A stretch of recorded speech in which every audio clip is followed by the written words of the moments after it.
are listening to the most original talk radio station anywhere. We are LA Talk Radio at latalkradio.com.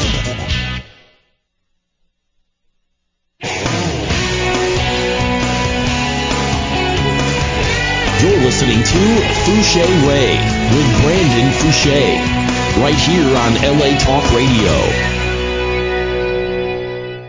Well, hello, and welcome to the Fouché Way radio show, live every Thursday at 1 o'clock p.m., sponsored by the nonprofit organization called Canine Hope for Improvement Program, where we hope to improve the quality of our dogs' lives by moving towards a no-kill society.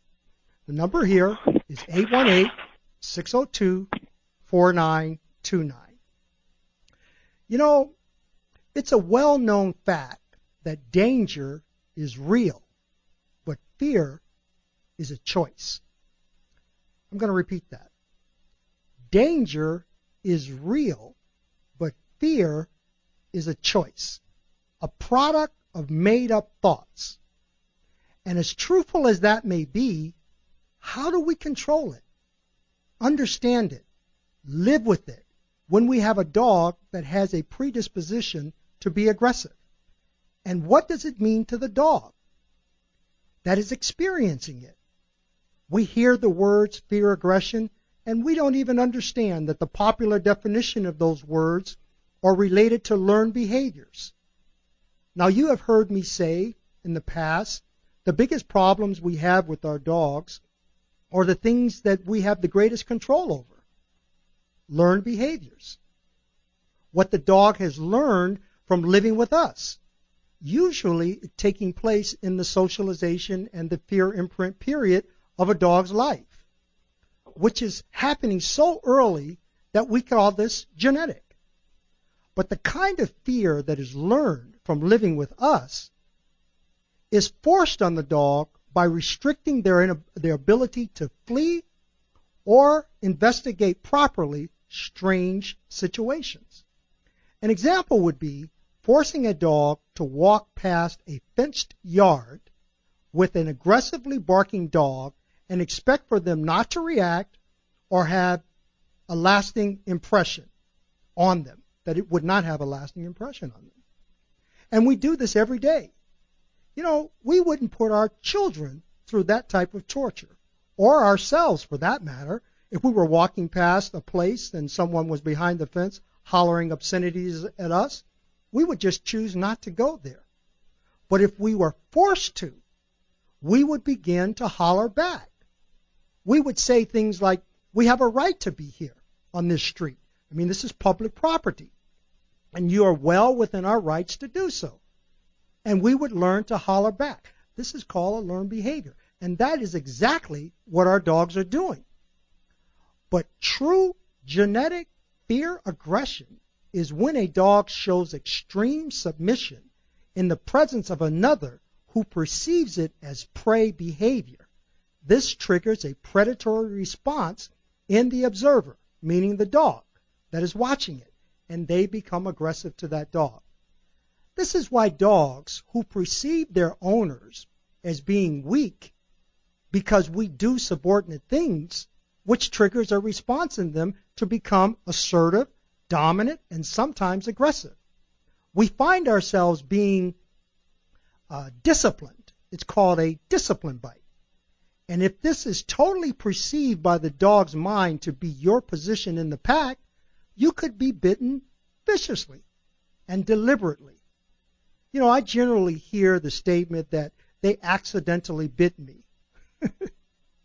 You know, I mean, this is really all happening because of how we are choosing to show love with the things that we do with our dogs, causing them to bring forth a dominant, assertive behavior in our presence with us that require them to use their mouth. And because they are doing this, when they are with us and spending time with us, when a situation presents itself that stresses them out, they use the company of us to pack up against the thing that is causing the stress. And they are emboldened by us because we have taught them to respond in this manner with us. The so-called games. Rumble, tumble, biting, jumping, hopping, ripping, tearing, chasing, stalking inanimate objects, toys. We are preparing them for something, and it's definitely not a Zen behavior. We're not trying to achieve a Zen behavior, not by doing those things. And so because these things are done, we find ourselves in a real life situation with our dogs, and we witness any one of those behaviors on leash or off leash, we begin to anticipate danger. And that's real. What we begin to experience is what we call fear.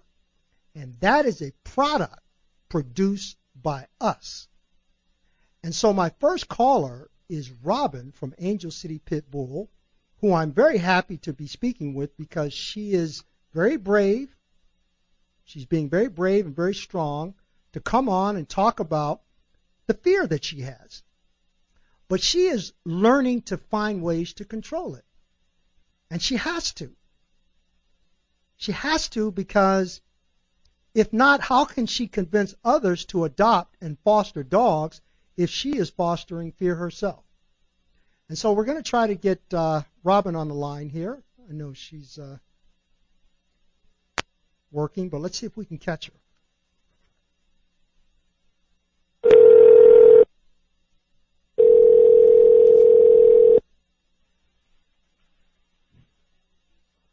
Hi. Hey, Robin, I got you online. You're on air now. Can we talk now? Give me about 30 seconds. I'm just dropping kids off in the office, and then I'm going to go into my classroom. I'm going to just put you down for We're going to start with someone seconds. else. We're going to start with someone else, and we'll come back to you. I want to start with Adam. Adam, are you there? Yes, I'm here. Okay, Adam, you've got a dog named Brooklyn, correct? Correct. Okay, and you have another boxer, and you were having problems with Brooklyn and your boxer because she was attacking him, right? And can you kind of she was tell our listeners what was actually going on? she was actually averting her fear aggression or trying to control him through aggression. Mm-hmm. Whenever he got excited or if he got nervous, she was taking it out on him, which is she being the pit bull Brooklyn and he being the boxer. Mm-hmm.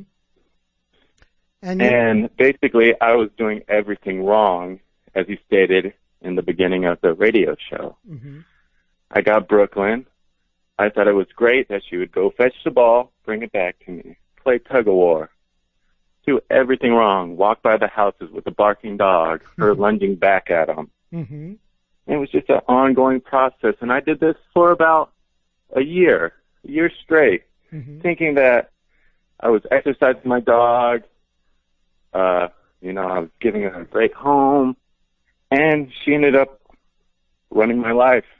Wow. And taking it out on humans, ended up biting someone, or going after the mailman. Wow. And then this last incident, she caused my boxer, 20 staples in the nose and legs. Mm-hmm. And then I was at my wit's end. Wow. At my wit's end. And, I'm sure people probably told you to get rid of your dog, Yes, I had people tell me, my wife being one of them, I don't know what we're going to do, how are we going to do this?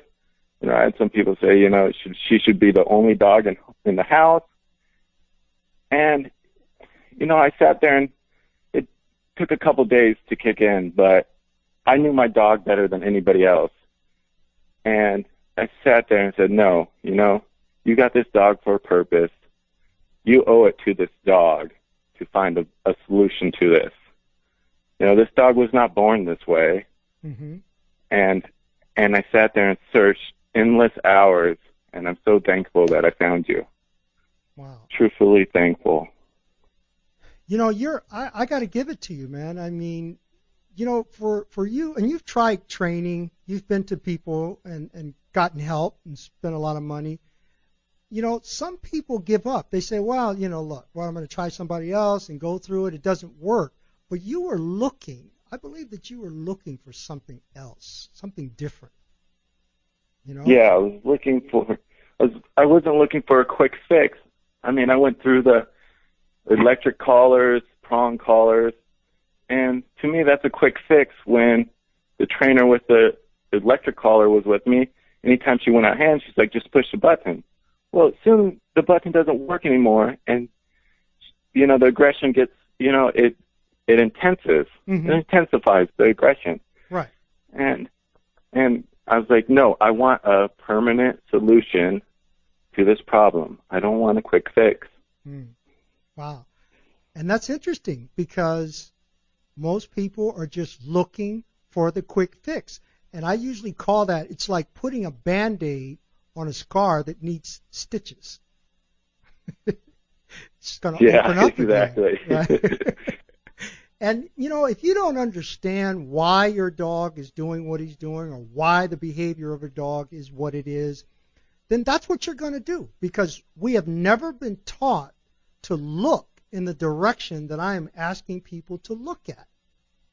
This is totally different. I know, my last show I equated this with, looking at satellite TV with all this high definition stuff. Is so crystal clear when you hear this kind of stuff, but how do I apply it?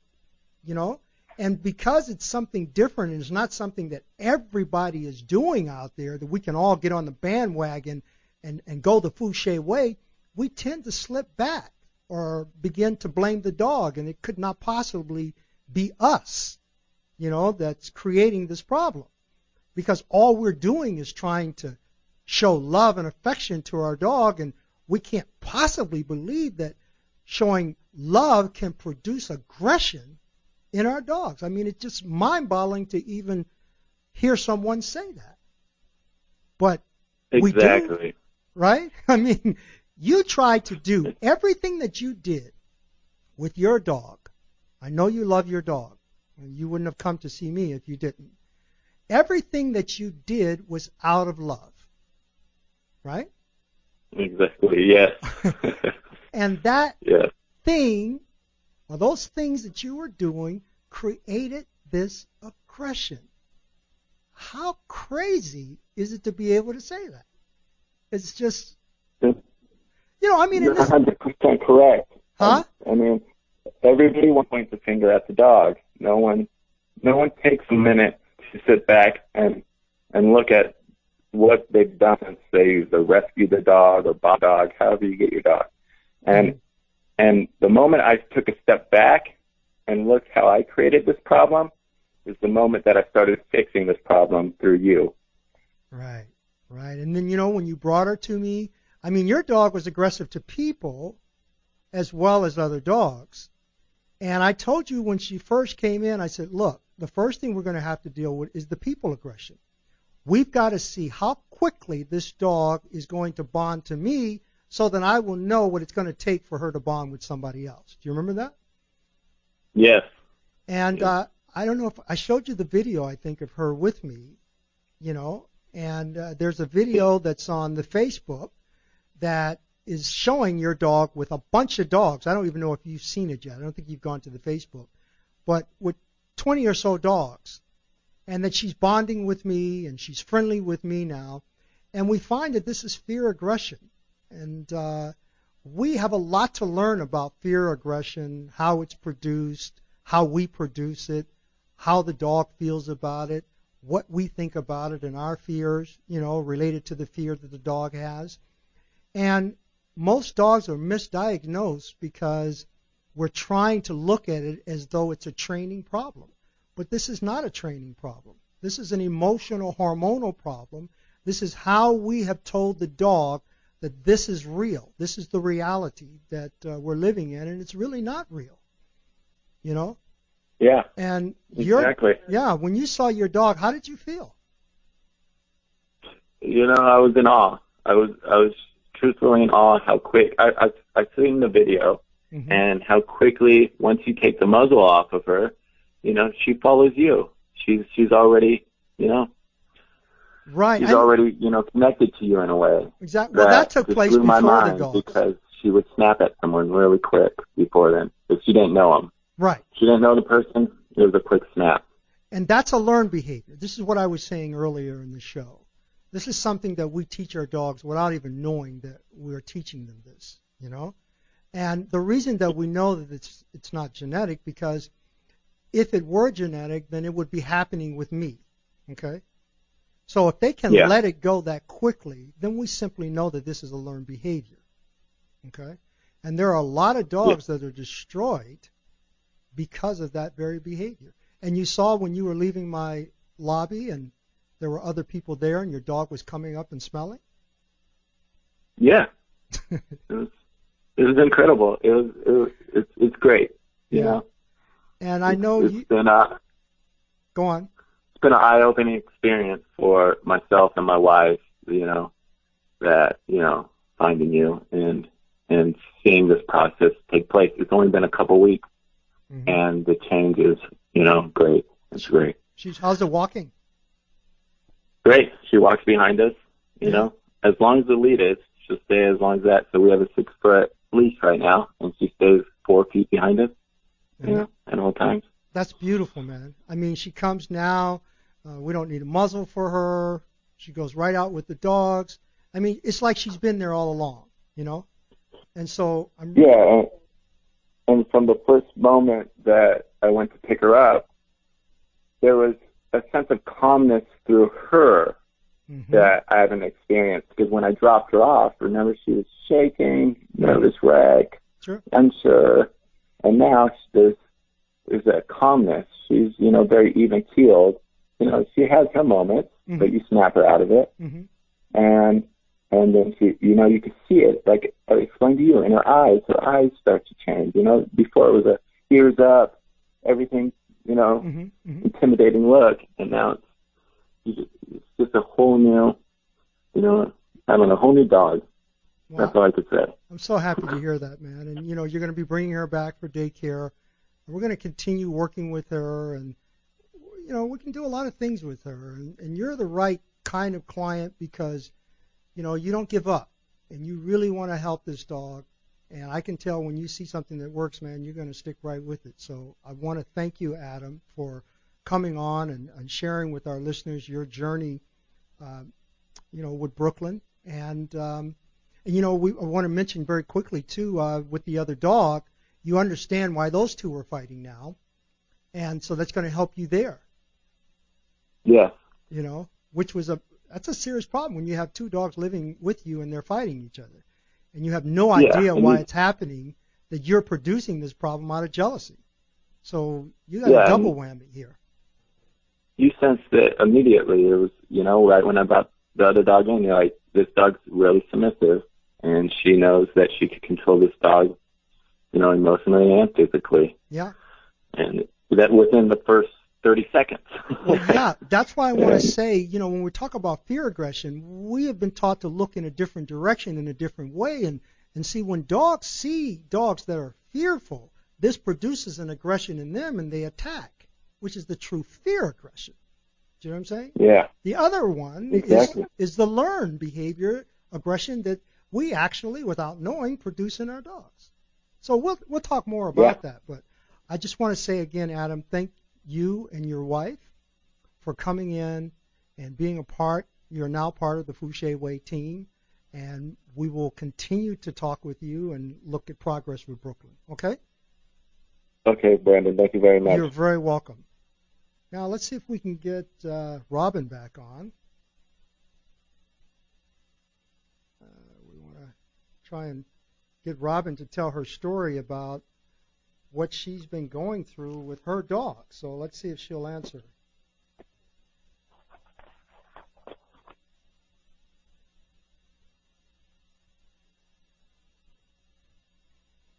Let's see what happens here.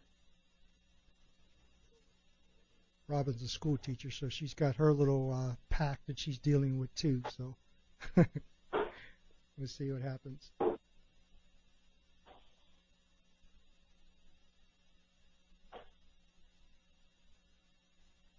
fine.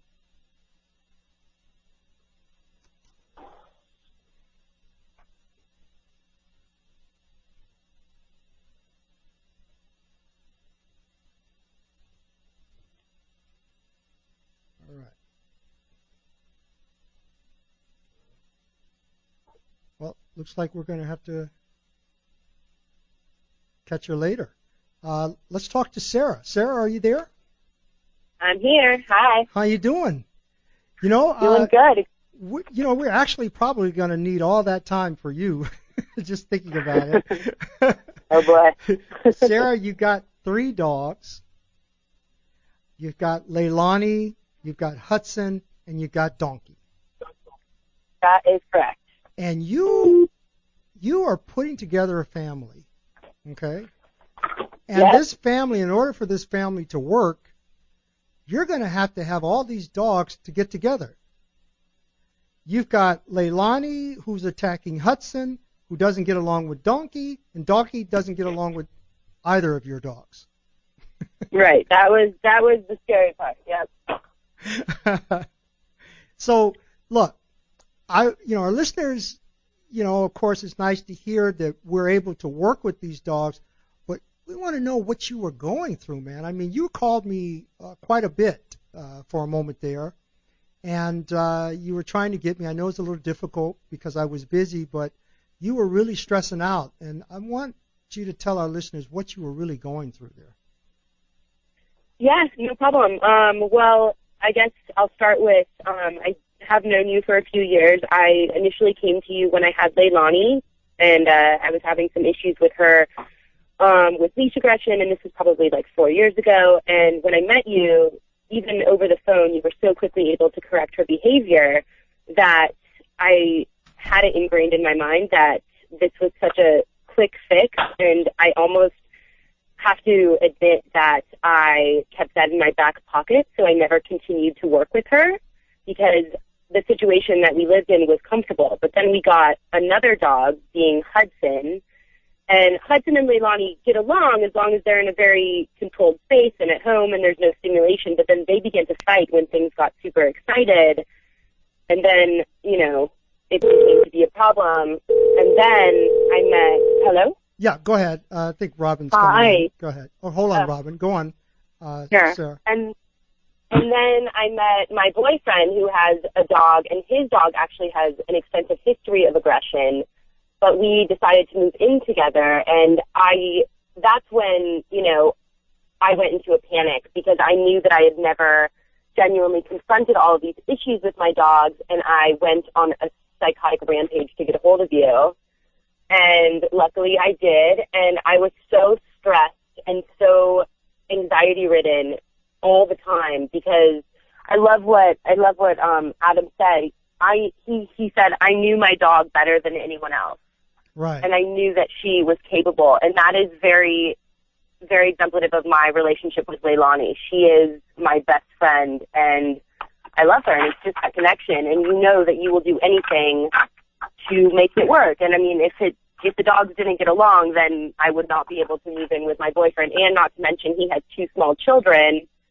So it has to be an extremely safe environment, and just all of the stress and the pressure of making this work and not being able to get a hold of you was absolutely debilitating in every sense of the word throughout any moment of my day, because it is the most important. My dogs are my kids. They're my most important relationship. And yeah. And with that being said, when you adopt dogs, and I didn't know you had adopted this second dog, and this is what a lot of people do. They got one dog, things are working right, they go and adopt another dog, and I'm sure this happens a lot too. I'm going to bring Robin in with this because Robin works with Angel City Pit Bulls, and one of her passions in life is to adopt dogs to people who may be in situations not totally in where you are, but someone that's looking to get another dog, and you find out that you have these problems with aggression, and then we don't know where to turn.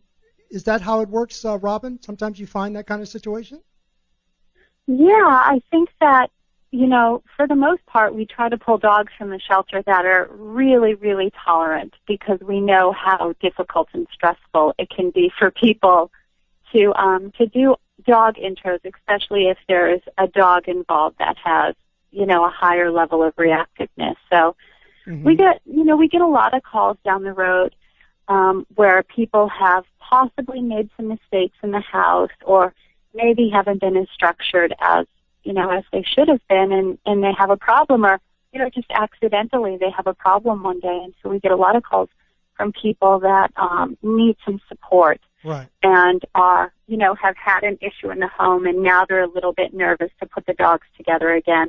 Right. And so a lot of what we do is problem solving and trying to teach owners how to do this safely. And especially in Sarah's case too, and with you, and the purpose of this radio show is now our mission statement, or my mission statement is to help people who are willing to take a chance to get dogs out, not just picking dogs that are okay, that we know. Because even the dogs that are okay end up having problems because of us. So that dog that you adopted out that was supposedly okay has now become the very dog that you skipped over to get. Absolutely. Okay. Absolutely. And so why I wanted to have you on, and why I'm talking to Sarah at the same time, is because you're a person that is pretty much taking the responsibility when you get a dog and you place them in a home that you consider to be okay, but then because of a little incident that takes place in the home that the owners produced, but they didn't know that they were producing it, and then they call you and they say, Robin, my dog had this fight, or he did this, and I got to get the dog back. You now have got to know how to keep that dog in that home. And so in order to do that, the reason I wanted you to come on is because you experienced fear in a way that was really debilitating for you, and you had to find ways to get over that, and that's where I came in. Even with me being in the picture, how strongly the fear can be that can keep you from moving forward. And I want you to tell the people, because it's very important that you stay plugged into me, and you do call me, about things, but how important it is for you to call me, and how important it is for Sarah to call me, because Sarah wasn't calling me there for a while because, life goes on. But when the reality hits, you wish that you had taken care of this a whole year ago. So as a rescuer, I want you to tell other rescuers what kind of fear you were really having, because this is real. Right, absolutely. I mean, how serious was that fear that you had with Mason, actually? Well, I think it was pretty paralyzing. I mean, I'm a person that's been around a lot of dogs, and I've seen a lot of reactiveness in terms of, levels, and I thought that I was pretty skilled, and I felt really confident doing intros because I'd done them a million times in my home before. But I feel like with Mason, it kind of brought it to an entirely new level, and I was really nervous to do it. I mean, like the other person on the show said, my dogs are my kids, and they're my most important relationship, and I was really nervous to subject them to this dog that I thought was going to hurt them, and it was such a judgment on who I am as a person, because I was going to put my dogs into this situation that could be damaging with, this dog I was bringing in. And it was paralyzing. I mean, I know I called you a couple of times pretty upset. Had to get talked off the ledge a couple of times, but it was paralyzing. It kept me in that place of fear, and it really kept me from doing what I knew deep down was right for Mason. It kept me from doing that intro, and it kept him separated, and it kept building the distance between him and the other dogs in my house, which was unfortunate because I was afraid. Well, when you do things like this, we start incorporating behaviors that we create, which creates the aggression within the dog. Out of our fear creates this aggression. And one of the things that, a lot of people do, and even Sarah was doing, when you crate and rotate, this is a big popular thing of crating and rotating. But when you're doing this, you're actually doing it out of fear. And sometimes we say, wait, don't let him out, put him up and do it. We're creating that fear environment that the dog is picking up on. Okay? And so when you start separating dogs like this, and I know it's important in the beginning, but we got to move past this, then you are creating the aggression in the dog that's being kept away towards the dog that you're trying to protect. Okay? And so you end up having that altercation anyway. And in your case, and I remember you calling me, you were very emotional about this thing, and I said, look, Robin, you got to do this, you got to do this, you got to do that. Just like I'm telling Sarah, you got to do this, you got to do that, and you got to get this muzzle. Don't be afraid of muzzles. I mean, there's a reason for them. There's a way to use them that's going to be productive. We think a muzzle can actually create stress, but it's a different kind of stress, not related to the aggression. Okay, it's the stress of having the muzzle on. That's all it is. And it actually gives you an opportunity to become successful when you do it, and we'll talk about that a little later on. But you finally stepped it up, and you put Mason out with some dogs. And then tell us about that really exciting thing, what happened when I was on the phone with you the other day. Well, it's funny, the muzzle, I tried so hard to get the muzzle on him, and I had the wrong size, and I was kind of in that mentality of, if I leave my house right now to go and get a muzzle, I'm going to lose the nerve to do this, so I just have to do it. So I ended up doing that first intro without a muzzle, and boy, it was pretty nerve-wracking. But, but I did it, and I worked through it, and, I got a little strong with them at some points because I was afraid that I was going to lose control. But, I'd had this dog in my house since November, and I just did the intros, 3 weeks ago, because I was afraid to do it. Yeah. And it went well, and I did one dog at a time, and I have 3 dogs, and then I put them all on one shift. And then the other day I let him out with my dog Gigi, and she play bowed. And normally I would have panicked and stopped it right there because I would have been afraid to let it play out. Yeah. And I just took a deep breath and I let it go, and he play bowed back. And they ran around the yard together for about 3 minutes. But the look of sheer happiness on his face was just amazing. He just was so happy. And now he plays with my dog Henry a little bit. I think he's still learning how and trusting that he can play. But it was so lovely to see. I mean, he really came full circle, and it was nice because I wanted to protect my dog so much that I was almost in a way telling them I don't trust their decisions because I wasn't putting them together. And one day I just realized I have really good dogs that are respectful, and they don't go around starting fights with other dogs, and they know how to read other dogs. And if a situation gets uncomfortable, I can trust that they're going to back down or they're going to, walk away. And so it was really empowering to actually trust my dogs. That's good. And I want you to start thinking about when we say trust them, I want you to trust yourself. And you mentioned that I said something to you once that helped you, to have confidence. And I talk about this a lot. I talk about being as sober as the judge because I remember being in courtrooms with judges on dog cases that we got to talk about this thing, when we talk about discipline and domination and what it really means and how we are going to have to put forth the leadership, And that's what you're doing. You can't allow your dog to tell you who you're going to allow to come into your home because that there is giving them the power to rule your doghouse. And same thing with Sarah going into her new home now. She's becoming empowered now, and she's going to have to go through the same things that you're going through at this very moment. And she's going to get to that same place that you got to, that you are right now. And I'm not there doing the introduction. This is another thing that I've been doing a lot.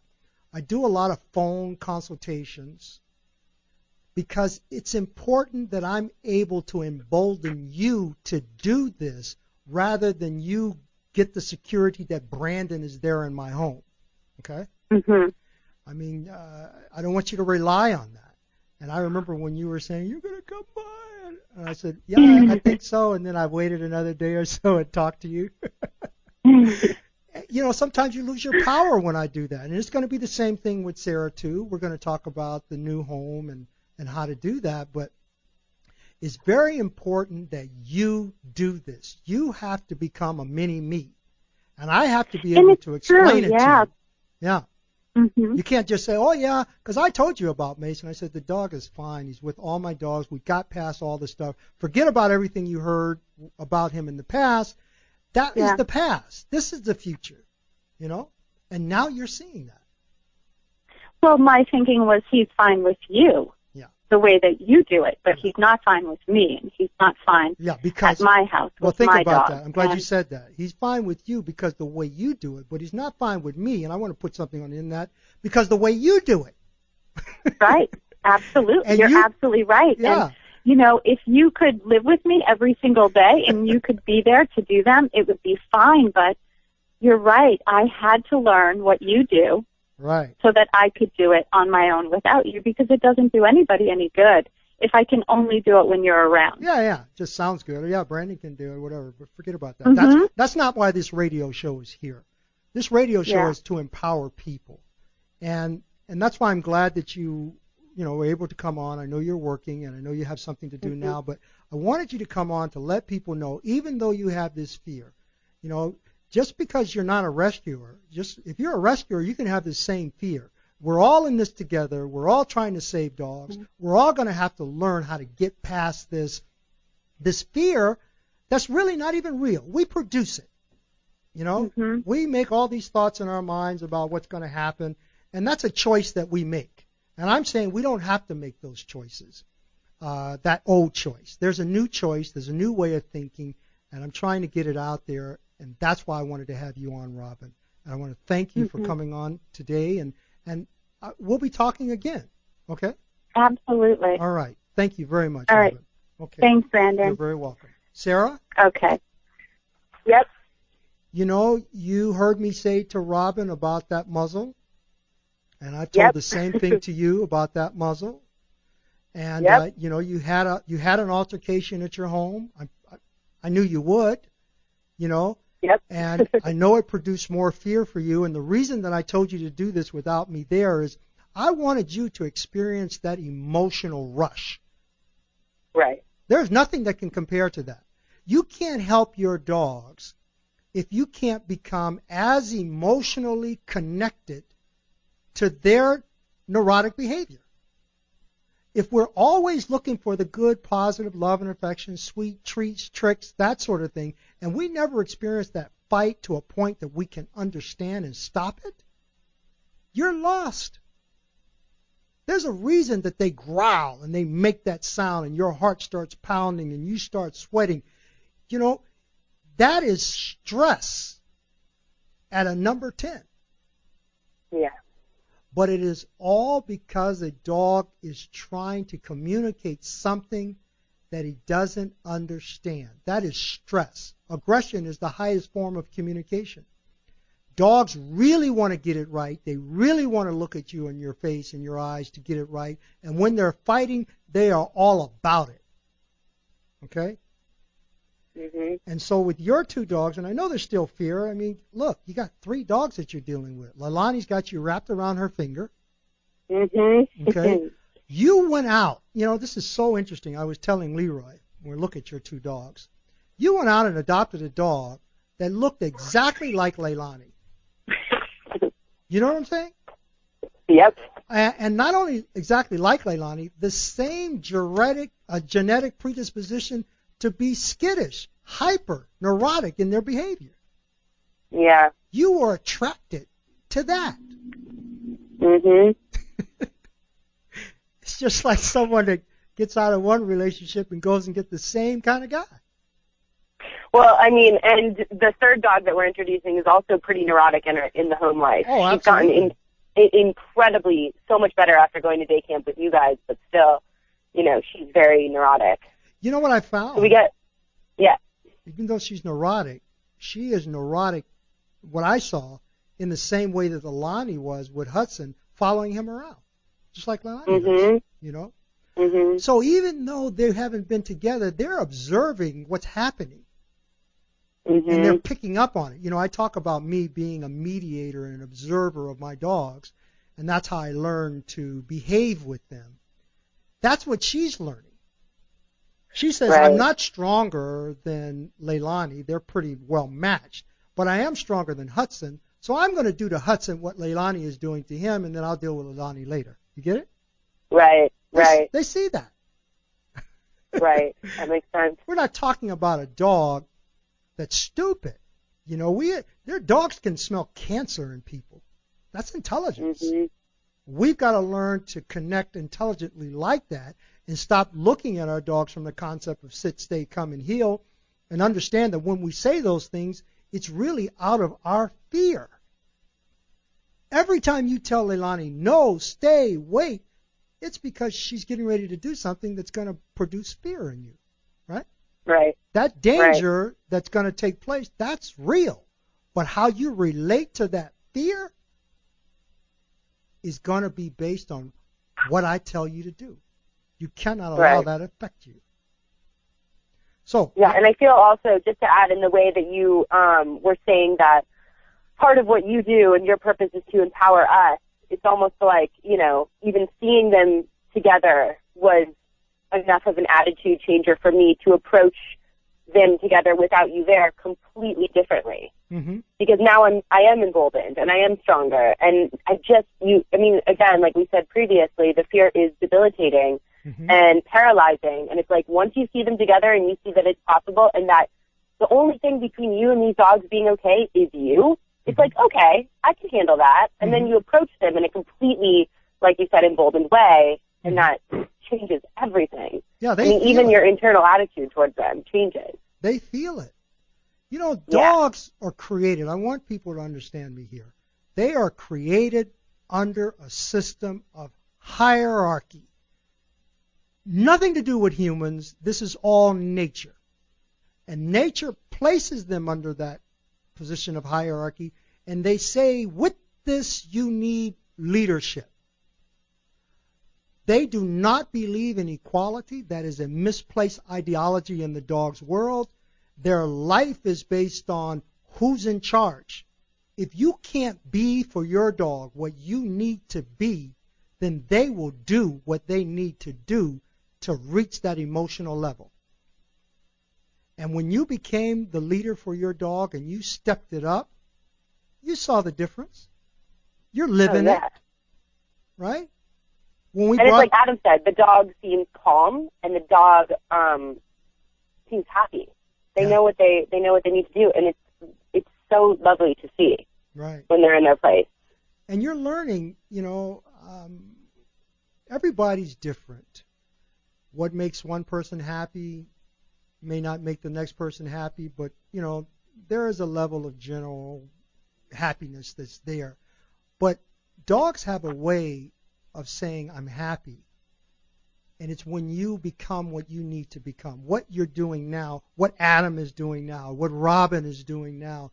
When you see that, people, they hear what you're saying, but they're like, what do you mean? They look calm. And if you think back, I've said many times that we cannot calm our dogs down, but we can produce an environment where they can calm themselves down. Right. They have to see their environment in a way that they respect it. Dogs that live in the streets, they see the environment as a predator. Dogs that live with us, they see the environment as prey, and they act that way. They act that way because the inability for them to socialize with the environment in a way that they can calm themselves down when they're out in the streets. Okay? Mm-hmm. They got to do that. That's what I'm teaching you how to do. It takes time, but you got to be connected in it. If we keep running back to training, and we keep running back to sit, stay, come, and heal, and this concept of positive reinforcement, the way we do it, then we are imprisoning ourselves over and over again, and you spend a lifetime imprisoned. And while that's happening, there are many, many dogs that are dying. I can't tell you how many people call me on the phone every day and tell me they think that they might have to give their dog up, or my dog bit someone, or, you know, I'm missing fingers, or he bit me in my lip and I got to get plastic surgery and all of this. And it's all because we don't have effective information. The information that's out there is outdated. It's legend type stuff. And if we're going to make a change and we're going to have no kill to be successful, then we're going to need some new information that everybody's going to be on the bandwagon with. Right now, it's just those people who have dogs that have aggressive issues that say, okay, I hear this, I've been looking, I'm on board. I need more of those people to help more dogs. And of course, those people who don't have dogs that are like that are fine, and they look at you and point the finger at you, not knowing that they just have a subordinate dog by nature. They're lucky, right? We're going to need them too. But you've got some good dogs there. But Leilani's got you wrapped around your finger, and Donkey is wrapped around your boyfriend's finger. Mm-hmm. They've got your number on redial. But what we're going to do, we get the dogs in, and we keep socializing them, not just with each other, but with other dogs, and doing things with them. And you watching the videos, and when we bring them up front, and we bring them together, and you put them in the car together, and you go home, and you do the things that I asked you to do, you are going to climb miraculously, you know. And being in rehabilitation, Sarah, is not about making mistakes. Okay? I mean, mistakes are made because of timing, of course, but I mean willfully going in and making mistakes. Like, if I say to you, in this situation, you use a muzzle, then you use a muzzle, because I'm seeing something that I'm not telling you about right now. Okay? Right. If I say take your toys away from your dog, and it works, and then because it works, you give the toys back to your dogs, but you don't tell me that you do, then you're making mistakes. Yeah. If you have a phone consult with me, and we've talked over the phone, and I tell you what to do, and you don't follow through, and you separate your dogs, and then you decide at some date you want to put the dogs back together after 2 or 3 months, and then you have this hellacious fight, and you get bitten, and then you call me and say, I need your help, you're making mistakes. Yep. I'm not talking to you, I'm talking to people that are listening. I know you're not talking about me. I follow you verbatim. Okay. Rehabilitation, man, is teaching a dog how to judge their level of aggression. That's what this is all about. I mean, there's no dog that gets into my system that doesn't really get into some type of altercation. How then can you say you've rehabilitated the dog if he has never faced his fear, the danger that takes him to the other side? And I have a dog in my midst right now that has been held back, but now we're going to start moving forward, you know. And your dogs are going to meet that dog, because we're going to use them to help to rehabilitate this new dog. We're going to use Leilani and Hudson for that. And we're going to push their buttons more so that they can learn more tolerance. That's what they need.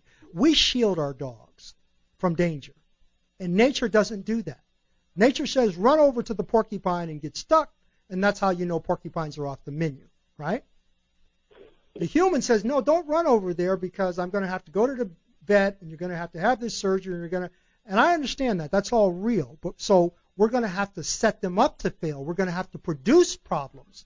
And those of you who have heard me say that before, that's what I'm talking about. We're going to have to take a controlled environment and produce problems that are going to help our dog, because the things that we're doing now is what's called learned helplessness. What the dogs are learning are not helping them when we have this fear of danger. Okay? So you're ready. I know your boyfriend's out of town, but you are doing the things that I asked you to do, right?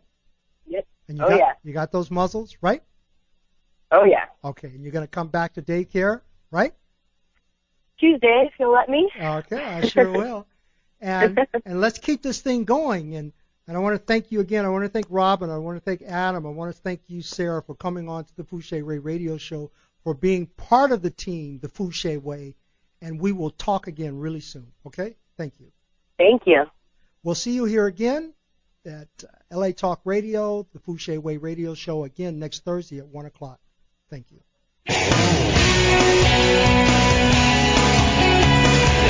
You're listening to Fouché Way with Brandon Fouché, right here on LA Talk Radio.